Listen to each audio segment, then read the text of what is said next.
Good morning everyone, welcome to the online class of target defence academy. बेटा आज हम बात करेंगे आज की टॉप करंट अफेयर्स के बारे में। ठीक है, आगे बढ़ने से पहले बेटा मैं आपको बता दूं कि अगर आप हमारे चैनल पे नए हैं और आप एनडीए या सीडीएस एग्जाम की तैयारी करना चाहते हो तो आप टारगेट डिफेंस एकेडमी से अच्छे से जुड़ सकते हो। यहाँ पर आपको वेल प्लान मैनर में हर एक चीज़ मिलेगी, है ना। जैसे हम यहाँ पर ये जो करंट अफेयर करा रहे हैं, इसकी अगर आपको पीडीएफ चाहिए, इससे रिलेटेड और क्विज चाहिए, तो आप हमारे टेलीग्राम चैनल पर ज्वाइन कर सकते हो। उस टेलीग्राम चैनल का लिंक डिस्क्रिप्शन बॉक्स में दिया हुआ है, या सीधे सीधे आप टेलीग्राम में टारगेट डिफेंस एकेडमी सर्च करके उसे ज्वाइन कर सकते हो।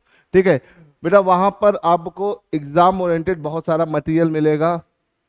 ठीक है, आपके एनडीए सीडीएस की तैयारी के लिए बहुत सारे कंटेंट ऐसे मिलेंगे जो कि आपके लिए बहुत यूजफुल है ना। तो इसे ध्यान रखिएगा। अगर आपने हमारे टेलीग्राम चैनल को ज्वाइन नहीं किया है तो बेटा तुरंत ज्वाइन कर लीजिए। हाँ, अब एक ये अनाउंसमेंट है, मैं पहले भी कर चुका हूँ और फिर कर रहा हूँ कि भैया हमारे पास अभी एनडीए और सीडीएस का जो फॉर्म है वो लाइव चल रहा है ना। और उसका भी डेट कंप्लीट होने वाली इसी महीने हो जाएगी। तो उसके कंप्लीट होते होते बच्चों को, जिन बच्चों ने फॉर्म भर दिया है तो वो तैयारी भी करना चाह रहे होंगे, तो अगर वो टारगेट बैच के साथ तैयारी करेंगे, टारगेट डिफेंस एकेडमी के टारगेट बैच के साथ आप तैयारी करोगे तो आपको बहुत बेनिफिट मिलने वाला है ना। चाहे हम एनडीए की बात कर लें बेटा या सीडीएस की बात कर लें, तो एनडीए सीडीएस के हमने टारगेट बैचेस शुरू किए हैं जो 14 सितंबर को टारगेट करके बनाए गए हैं। और आपके एग्जाम से पहले आपको पूरा का पूरा एग्जाम की तैयारी कराना है ना। तो जिन भी बच्चों को तैयारी करनी है वो नीचे दिए हुए नंबर पे कांटेक्ट करके अपनी क्वेरीज जनरेट कर सकते हो।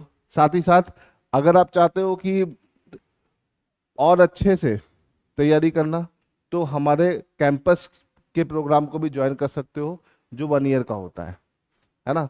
आपको जो क्लासेस यहाँ पे हम प्रोवाइड करेंगे वो डेली 4 आवर्स की क्लासेस रहेंगी, प्लस उसी से रिलेटेड आपकी regular sheets, doubt clearing sessions.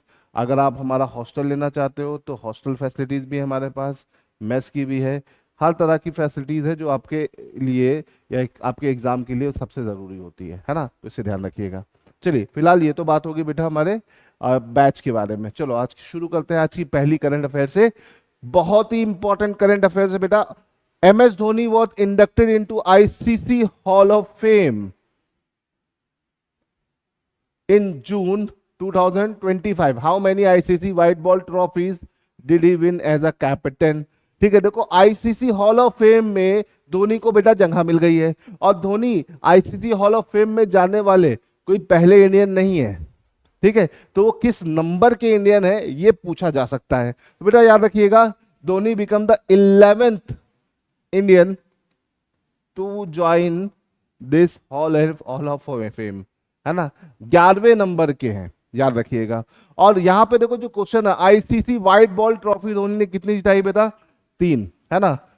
अगर हम आईसीसी की बात करें तो आईसीसी की एक T20 वर्ल्ड कप है, ये भी धोनी ने जिताया है, एक वर्ल्ड कप है, ये भी जिताया है, और चैंपियंस ट्रॉफी है, ये भी जिताया है। तो आईसीसी के 3 बड़े टूर्नामेंट्स हैं और तीनों टूर्नामेंट धोनी ने भारत को जिता चुका है ना। और 2007 में, 2011 में और 2013 में इस तरीके से इन्होंने ये भारत को विजय दिलाई है, इसे याद रखिएगा। कैप्टन कूल के नाम से फेमस है, और हॉल ऑफ फेम में जगह पाना मतलब एक बहुत बड़ी चीज होती है ना। अभी ध्यान रखिए, अगर धोनी 11वें नंबर पे हैं, 11वें भारतीय हैं, ठीक है, तो धोनी से पहले भी बहुत सारे लोग हुए होंगे, तो कौन कौन हुए हैं उनको ध्यान रखिएगा। ठीक है, फर्स्ट इंडियन जो हॉल ऑफ फेम में गए थे वो थे बिशन सिंह बेदी, है ना, याद रखिएगा, बिशन सिंह बेदी। ठीक है, अगर हम बात करते हैं तो बिशन सिंह बेदी हमारा जो पहला वर्ल्ड कप भारत जीता था उसके खिलाड़ी थे, है ना। और दूसरे जो गए थे वो थे कपिल देव जी। फिर आपके गवास्कर, सुनील गवास्कर। ठीक है, अगर हम बात करें तो अनिल कुंबले, है ना। अनिल कुंबले के अलावा राहुल द्रविड़। बेटा ये सब हॉल ऑफ फेम में रहे हैं, इसे याद रखिएगा। द्रविड़ के बाद हमारे तेंदुलकर साहब, है ना। ठीक है, अब देखो तेंदुलकर के बाद, ठीक है, ये 6 मैन, अभी तक मैन आ रहे थे, अब फीमेल आएंगी, है ना। अभी क्या है, 11 11 सब मेल नहीं है, फीमेल भी है। है ना। तो देखिए अब तेंदुलकर के बाद वीनू मार्कंड,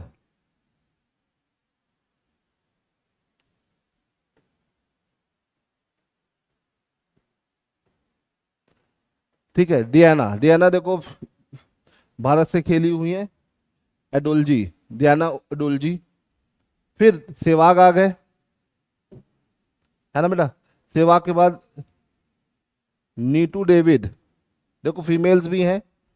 और 11वें नंबर पे धोनी आ गए। तो देखो ये 10 पहले जा चुके, मेल फीमेल दोनों हैं, ठीक है। तेंदुलकर तक देखा जाए तो ये सारे प्लेयर्स के नाम तो आपको पता है, लेकिन नीचे वाले प्लेयर्स में वीनू मार्कंड भारतीय खिलाड़ी रहे हैं ये भी, है ना।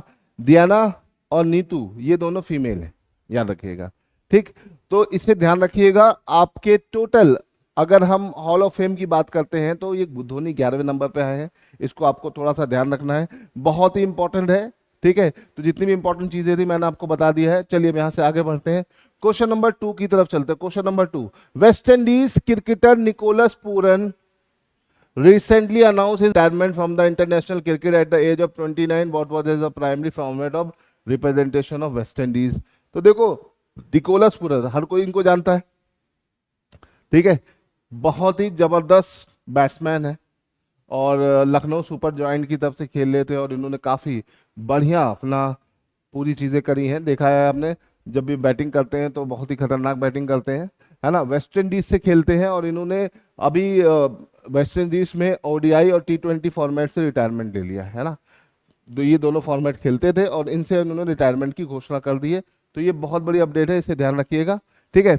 अब निकोलस पूरन की अगर हम बात करें तो लखनऊ सुपर जायंट से ये आईपीएल में खेले हैं इस बार और बहुत बढ़िया स्ट्राइक किया है। चलो आगे बढ़ते हैं अगले क्वेश्चन की तरफ।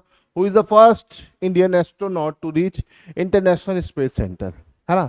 देखो first Indian to reach space is not Shubhanshu Shukla, है ना। ये पहले इंडियन नहीं है ना। ये पहले इंडियन है जो इंटरनेशनल स्पेस स्टेशन जा रहे हैं, जहां से अभी सुनीता विलियम्स आई है ना। लेकिन फर्स्ट इंडियन नहीं है जो स्पेस में जा रहे हैं। First Indian to go in the space that is Rakesh Sharma. Rakesh Sharma ji के बारे में आप अगर जानेंगे तो बहुत ही अच्छा उनका रहा है, इनके ऊपर भी हम एक वीडियो बनाएंगे ताकि आपको उनकी जानकारी मिले।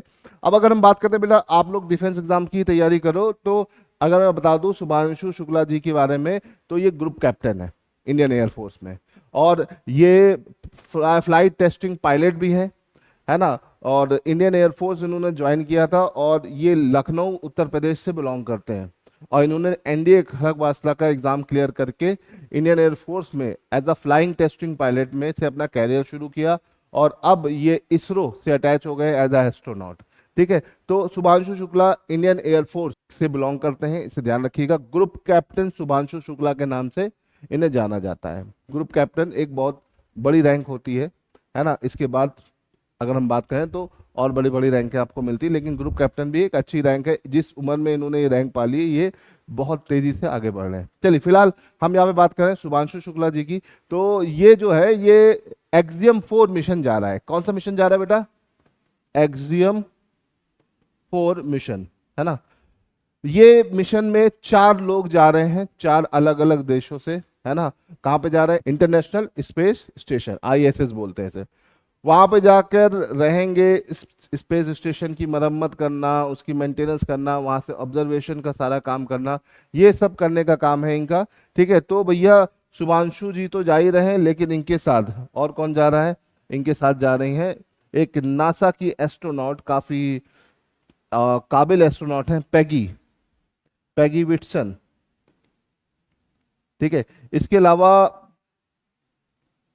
स्टारवोर्स UW, ये यूरोपियन स्पेस एजेंसी के से बिलोंग करते हैं और एक टिबोर कापू, ये हंगरी से हैं, ठीक है।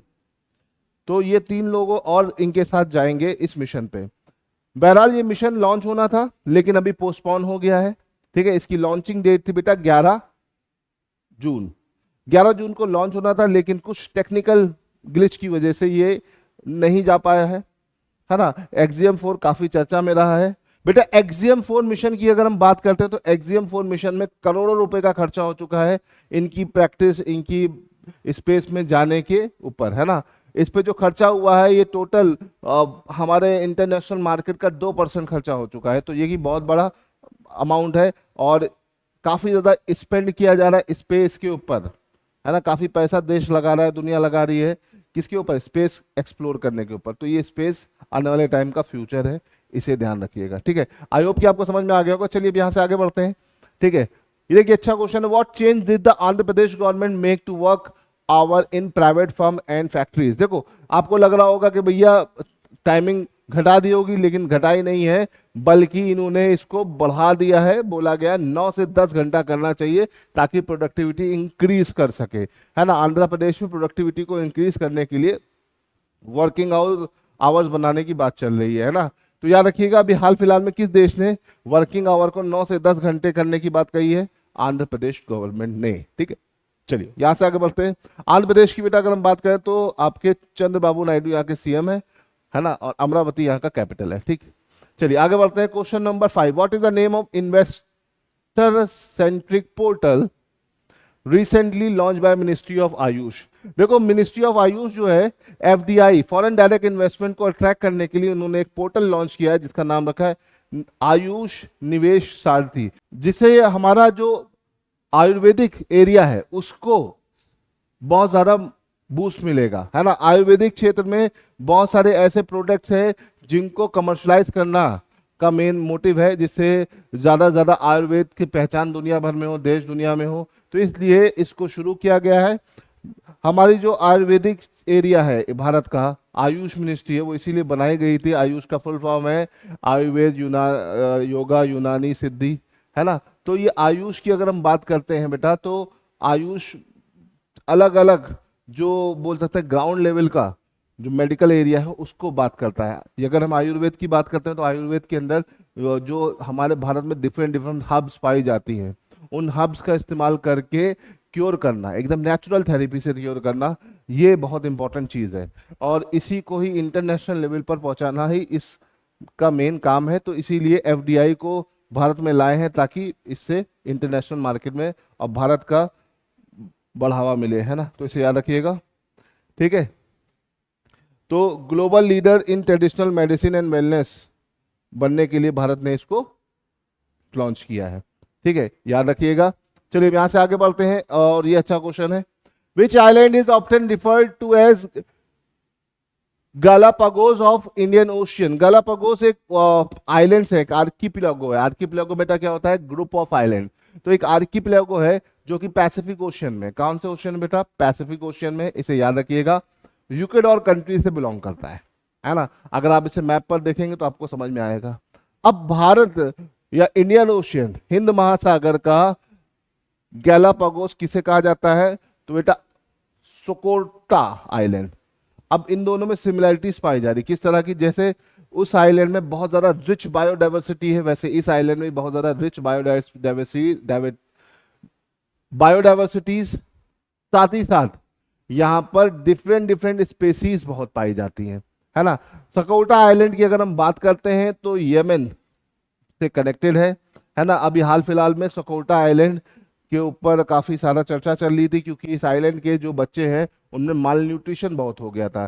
तो WHO के साथ मिलकर यूएई ने यहाँ के बच्चों को क्या किया है, सपोर्ट किया है, उनके खाने पीने का से लेकर चीज़ों का, है ना। तो यूएई की एक फाउंडेशन है, उसने यमन की सकोटा आइलैंड में बच्चों में माल न्यूट्रिशन बहुत हो गया था, तो उसके लिए भी काम किया। मैंने इस पर एक न्यूज़ भी आपको बनाई थी, तो आपको ये ध्यान होना चाहिए, है ना।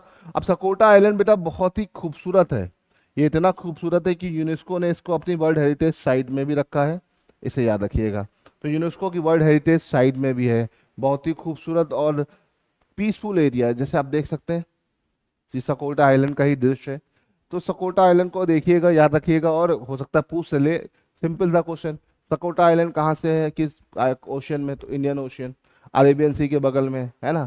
और अगर हम इसमें बात करते हैं, बेसिकली सकोटा आइलैंड अरेबियन सी में ही है, इसे ध्यान रखिएगा। और अगर हम सकोटा आइलैंड की बात करते हैं तो किस देश से बिलोंग करता है बेटा, यमन से, ठीक है, इसे याद रखिएगा। चलिए आगे बढ़ते हैं। Question number 7, which country experiences largest diphtheria outbreak in 70 years, है ना। डिप्टीरिया, डिप्टीरिया एक सिंपल सी बीमारी होती है, जब बच्चा पैदा होता है तो उसको ये बीमारी हो जाती है ना। भारत में डीपीटी का टीका लगता है, किसका टीका लगता है, डीपीटी, है ना, डिप्टीरिया पर्ट्यूसिस टिटनेस का एक कंबाइंड टीका होता है। जब भी भारत में बच्चे पैदा होते हैं तो बच्चों को ये टीकाकरण ये किया जाता है, वैक्सीनेशन किया जाता है। अभी बोल रहा है कि which country experiencing its largest diphtheria और ब्रेक इन 70 ईयर्स, मतलब बच्चे डिप्टीरिया से बहुत ज्यादा ही क्या है, इससे ग्रस्त हैं। तो वो कौन सा कंट्री है, तो याद रखिएगा United state, western Europe, Indian, Australia, तो वेस्टर्न यूरोप। वेस्टर्न यूरोप का जो रीजन है बेटा, ये इस वक्त डिप्टीरिया की चपेट में काफी बुरी तरह से आया हुआ है, तो इसे ध्यान रखिएगा। डिप्टीरिया बच्चों में होता है ज्यादातर, ये देखा याद रखिएगा, है ना। चलिए आगे बढ़ते हैं। What is the name of operation launch to dismantle Maoist stronghold in India. तो बेटा मॉइस्ट स्ट्रॉन्ग होल्ड को डिसमेंटल करने के लिए अभी भारत सरकार ने एक ऑपरेशन लॉन्च किया था, जिसमें भारत के भी काफी सारे लोग शहीद भी हुए, है ना। उसका नाम था ऑपरेशन ब्लैक फॉरेस्ट। ये मॉइस्ट के लिए किया गया, है ना भाई। ऑपरेशन रेड डॉन तो सद्दाम हुसैन के लिए था, इराक के जो डिक्टेटर थे, है ना। ऑपरेशन साइलेंट स्ट्राइक, जिसको आप ऑपरेशन सिंदूर भी बोलते हो, इसे याद रखिएगा। अब मुझे कमेंट बताइएगा ऑपरेशन आयरन शील्ड किससे रिलेटेड है, मुझे ये कमेंट में आप जरूर बताइए बच्चों, है ना। चलिए अब यहां से आगे बढ़ते हैं। Question number 9, which state in India recently declare a greater flamingo sanctuary. Flamingo एक बर्ड होती है बेटा, इस तरह से दिखती है, बहुत ही खूबसूरत बर्ड होती है, और ये बेसिकली साउथ इंडिया में काफी ज्यादा पाई जाती है ना। स्पेशली आंध्रा के रीजन में फ्लैमिंगो फेस्टिवल मनाया जाता है ना, इन फ्लैमिंगो बर्ड्स के लिए। तो अभी अगर हम बात करें फ्लैमिंगो के बारे में, तो अभी फ्लैमिंगो के लिए फ्लैमिंगो सेंचुरी किस स्टेट ने घोषित किया है, तो गुजरात, तमिलनाडु, महाराष्ट्र, केरला, तो इसमें आंसर है तमिलनाडु। तमिलनाडु सरकार ने फ्लैमिंगो सेंचुरी के बारे में मनाने के लिए घोषणा की है, ठीक है। फ्लैमिंगो की अगर हम बात करें तो ये तमिलनाडु में इसकी एक सेंचुरी स्टैब्लिश की जाएगी, ठीक है। फ्लैमिंगो फेस्टिवल मनाया कहा जाता है बेटा आंध्र प्रदेश में, ठीक है। चलिए आगे बढ़ते हैं। Which Indian minister launch the Umeed portal for digital Waqf property management. तो देखो उम्मीद पोर्टल किसके लिए लॉन्च किया गया है, वक्फ प्रॉपर्टी मैनेजमेंट के लिए किया गया है। वक्फ बिल को लेके काफी सारी डिबेट्स हो चुकी हैं और काफी सारी चीजें अभी आगे भी चल रही हैं। तो अभी क्या है कि उम्मीद पोर्टल किसने लॉन्च किया, तो देखो वक्फ जो है माइनॉरिटी का मुद्दा है, और माइनॉरिटी अफेयर मिनिस्टर कौन है, किरेन रिजिजू, है ना। तो किरेन रिजिजू की बात करें तो इन्होंने इसको लॉन्च किया है। तो आई होप कि आपको ये समझ में आ गया होगा बेटा, है ना। तो फिलहाल हम आज के लिए इतना रहने देते हैं, फिर मिलेंगे नेक्स्ट क्लास में कुछ नए करंट अफेयर्स के साथ। टिल देन जय हिंद,